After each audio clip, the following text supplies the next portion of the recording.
कचोरी समोसा आपण नेहमी खातो, पण आज जी मी कचोरी बनवणार आहे त्यामध्ये मी रताळे वापरलेले आहेत. रताळ्याचं जे सारण बनवणार आहोत आपण, तर ते ना आपण जे समोसाचं जे सारण बनवतो ना आलूचं, त्याप्रमाणेच बनवलेले आहे. जे काही पदार्थ वापरलेले आहे ते मी व्हिडिओमध्ये तुम्हाला दिलेले आहे. त्याप्रमाणे तुम्ही ते सारण बनवून घ्यायचं आहे. सारण ज्यावेळेस मिक्स करणार ना आपण, ते 2च मिनिटं फक्त वाफवून घ्यायचे.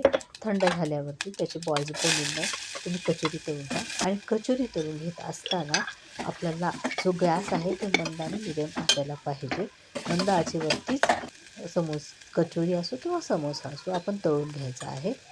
तुम्ही ह्याला कचोरीचा पण आकार देऊ शकता किंवा समोसाचा पण आकार देऊ शकता. मी जरा वेगळ्या पद्धतीने नाही का त्याची पारी लाटून घेतलेली आहे कचोरीची.